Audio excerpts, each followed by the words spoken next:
మనము దేవుని పని చేసేటప్పుడు, మనం దేవుణ్ణి గణపరిచేటప్పుడు, లేదా మనం దేవుణ్ణి ఆరాధించేటప్పుడు అనేకమైన ఆటంకాలు వస్తాయి, అనేకమైన శ్రమలు వస్తాయి, అనేక ఇబ్బందులు వస్తాయి.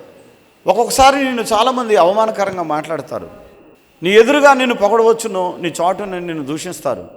అయితే దేవుని వాక్యం ఏం చెప్తోందని అంటే, నువ్వు దేవుని పని చేసేటప్పుడు, దేవుని గణపరిచేటప్పుడు అనేక అభ్యంతరాలు, నువ్వు ప్రార్థనకు వచ్చేటప్పుడు నిన్ను చెడుగా మాట్లాడవచ్చు, అపార్థాలు చేసుకోవచ్చు, అవమానకరంగా మాట్లాడతారు. నీ గుండెను కత్తితో పొడిసి కర్కశంగా ఒక వికృత ఆనందాన్ని పొందాలనుకునే వాళ్ళు ఉంటారు.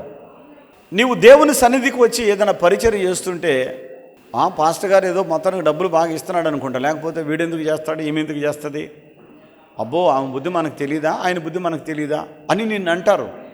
అన్నప్పుడు నీకు బాధ అనిపిస్తుంది, ఈ మాటలు ఏమిటండి, నేనేదో దేవుని కోసం చేస్తుంటే ఇటువంటి నిందలు పడవలసి వస్తుంది, అబ్బో నేను ఎట్లయితే వెళ్ళనులే, ఆగిపోతే బాగుండు అని నీ హృదయాన్ని దుష్టుడు పురిగొల్పుతాడు. ఇవన్నీ అభ్యంతరాలు. అందుకే దైవ గ్రంథం ఏం చెప్తుందని అంటే, అభ్యంతరములు రాకపోవుట అసాధ్యం. అంటే ఖచ్చితంగా వస్తాయి ఇవి. నీవు ఏ రకంగా నిన్ను నిందిస్తే బాధపడతావో ఆ రకమైన నిందలు నీకు వస్తాయి. ఏ రకంగా బాధ పెడితే నీవు దేవుణ్ణి విడిచిపెడతావు అనుకుంటారో ఆ రకమైన బాధలు నీకు వస్తాయి. కానీ ఆ బాధలలో, ఆ నిందలలో నీ పేరు చెడ్డదని, మనుషులందరి ఎదుట నీవు అపవిత్రుడవని, అపవిత్రురాలవని నీ మీద నేరాలు మోపినప్పటికి కూడా నీవు అప్పుడే బలంగా నిలబడాలి దేవుని కోసం. పరిశుద్ధాత్మ అభిషేక అంజూర పండుగ జరుగు స్థలముల వివరములు. గుంటూరులో ఫిబ్రవరి 16వ తేదీ ఆదివారం మధ్యాహ్నం 3 గంటల నుండి జరుగును. స్థలం LEM high school ground, LADS centre, Brodipet, Guntur. అనంతపురంలో ఫిబ్రవరి 17వ తేదీ సోమవారం ఉదయం 8 గంటల నుండి జరుగును. స్థలం Shri Padmavathi function hall, old Ramana Ramesh theatres, Anantapuram. తాడేపల్లిగూడెంలో ఫిబ్రవరి 17వ తేదీ సోమవారం ఉదయం 8 గంటల నుండి జరుగును. స్థలం Renuka function hall, flyover bridge ఎదురుగా, కొండయ్య చెరువు రోడ్, కడగట్ల, తాడేపల్లిగూడెం.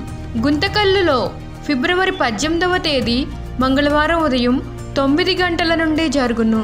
స్థలం మహేంద్ర కళ్యాణ మండపం, Tilak Nagar, SLV theatre road, Guntakal. వైజాగ్లో ఫిబ్రవరి 18వ తేదీ మంగళవారం ఉదయం 8 గంటల నుండి జరుగును. స్థలం సుబ్బలక్ష్మి కళ్యాణ మండపం, శ్రీకన్య థియేటర్ ఎదురుగా, సుబ్బలక్ష్మి నగర్, విశాఖపట్నం. ఆదోనిలో ఫిబ్రవరి 19వ తేదీ బుధవారం ఉదయం 8 గంటల నుండి జరుగును. స్థలం international function hall, 2 town police station ప్రక్క రోడ్, SKD కాలనీ, ఆదోని.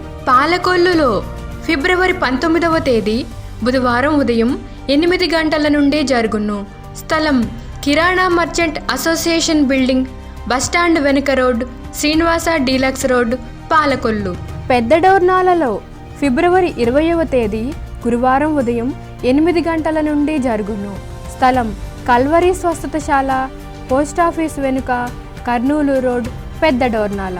నర్సరావుపేటలో ఫిబ్రవరి 20వ తేదీ గురువారం ఉదయం 8:30 గంటల నుండి జరుగును. స్థలం Paradise function hall, Ravipadu road, hotel 7 ఎదురుగా, పల్నాడు జిల్లా. నల్గొండలో ఫిబ్రవరి 21వ తేదీ శుక్రవారం ఉదయం 8:30 గంటల నుండి జరుగును. స్థలం SBR function hall, bus stand road, Boyavada, Nalgonda, Telangana. మాచేర్లలో ఫిబ్రవరి 22వ తేదీ శనివారం ఉదయం 8 గంటల నుండి జరుగును. స్థలం మానుకొండ కళ్యాణ మండపం, మున్సిపల్ ఆఫీస్ దగ్గర, పల్నాడు జిల్లా. ఏలూరులో ఫిబ్రవరి 23వ తేదీ ఆదివారం మధ్యాహ్నం 2 గంటల నుండి జరుగును. స్థలం Shubhalekha convention, Chintalapudi road, Kandrikagudem centre, Eluru. వినుకొండలో ఫిబ్రవరి 28వ తేదీ శుక్రవారం ఉదయం 8:30 గంటల నుండి జరుగును. స్థలం గంగినేని గార్డెన్స్, నర్సరావుపేట రోడ్, పల్నాడు జిల్లా. కాకినాడలో ఫిబ్రవరి 28వ తేదీ శుక్రవారం ఉదయం 8 గంటల నుండి జరుగును. స్థలం కొండబాబు గారి కళ్యాణ మండపం, MSN చారిటీస్ ఎదురుగా, జగన్నాథపురం, కాకినాడ. ఏదో తగిలి ఇన్ఫెక్షన్ వచ్చింది కాలుకి బాగా. అయితే డాక్టర్ దగ్గరికి వెళ్తే బొట్టినవేలు వరకు తీసేయాలమ్మా, హాస్పిటల్ అడ్మిట్ అవ్వాలని చెప్పారు. ఇంటి దగ్గర ఒక ఆంటీ వచ్చేసి ఇలా అంజూరు పండుకి వెళ్దాము, అక్కడ ప్రేయర్ చేయించుకుంటే తగ్గిపోయిద్ది, అక్కడ నూనె అవన్నీ తీసుకొచ్చుకుందాము అని చెప్పి తీసుకొచ్చింది. కాలు అసలు నడవనీక ఇంతలాగా అయిపోయింది బాగా కాలు కూడా అమ్మకి. అయితే ఇంకా అమ్మ లేదు దేవుడే తగ్గిస్తాడు అక్కడికి వెళ్దాము ఆంటీ చెప్పింది కదా అని మేమందరం కలిసి వచ్చాము. అమ్మ నడవలేని స్థితిలో వచ్చినాక మళ్ళీ తిరిగి ఇంటికి వెళ్ళి మళ్ళీ డాక్టర్ చెక్ చేయించుకుంటే ఇన్ఫెక్షన్ మొత్తం తగ్గిపోయి కాలంతా బాగుంది. నేను సాక్ష్యం చెప్పుకుంటానని ఇక్కడ ప్రార్థన చేసుకున్నాము. నా పేరు జ్యోతి, మాది బండారపల్లి. నాకు 10-15 సంవత్సరాలు బట్టి కాళ్ళు వాపులు విపరీతంగా ఉండే, కూర్చుంటే శరీరం పగిలిపోయిద్ది అంతగా ఉండే, నడవటానికి చాలా బాధగా ఉండేది, నొప్పులతో బాధపడేదని. ఏంటా అని చెప్పి ఆ హాస్పిటల్ వెళ్తే హాస్పిటల్లో ఏ రక్తహీనత వల్ల అమ్మ అన్నారు. మరలా ఇంటికి వచ్చిన తర్వాత అదే పరిస్థితులు కొనసాగుతూ ఉంటాయి. అయితే రాత్రిపూట అపవిత్రాత్మలు పద్దాక నా చుట్టూనే తెల్లవారుదులు నాతోనే ఉంటాయి. తెల్లారగట్టకల్లా నేను ఎవరినైతే చూస్తానో పొగులు అతనితో సంసారం చేసినట్టు ఉంటుంది. ఇట్లా ఉంటుంది అని నా భర్తతో చెప్తే అంతరానికి తీసుకెళ్ళాడు. అలా 2-3 చోట్ల ఇక్కడ బాగలేదని ఇంకో చోట ఇక్కడ తగ్గలేదని ఇంకో చోట అట్లా చాలా చాలా దూరాలు తీసుకెళ్ళి చాలా డబ్బులు ఖర్చు పెట్టి నాకు ఎన్నో అంతరాలు వేయించాడు.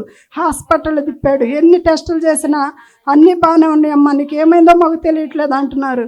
అప్పుడు నేను ఎక్కడికి వెళ్ళినా ఏమీ తగ్గట్లేదని చెప్పి బాధతో ఏడుస్తూ కూర్చున్న టైంలో మా వదిన ఇక్కడ వచ్చిందంట. అంతకు ముందు నెల ఫస్ట్ సారి అమ్మ ఇట్టగా తగ్గిపోతుంది, నీ కాళ్ళు వాపులు చూస్తే చాలా విపరీతంగా ఉన్నాయి, నీరు వచ్చి మనిషి అంతా లావైపోయావు, కాబట్టి అంజూరు పండు ప్రార్థనకి రమ్మ గుంటూరులోని దగ్గరపాటు అని చెప్పింది. నేను ఫస్ట్ నెల వచ్చాను. ఆ నెల బాగా వర్షం పడుతుంది.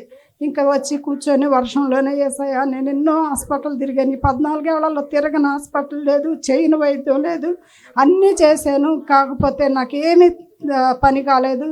నీ చిత్తమైతే నాకు ఈ కాళ్ళ వాపులని ఆ అపవిత్రాత్మల బంధకాన్ని తగ్గించిన ఆయన. వాటి వల్ల నాకు నిద్ర ఉండట్లేదు. అయ్యగారి చేత తైలాభిషేకం తీసుకొని అంజూరు పండు తిన్నాక ఆ నైట్ నుంచి ఆ అపవిత్రాత్మల బాధ లేకుండా పోయింది. నాకు నా కాళ్ళు వాపులు తగ్గి నా కాళ్ళు ఎంతో ప్రశాంతంగా ఉన్నాయి. దేవునికి స్తోత్రం కలుగునుగా. హల్లెలూయా.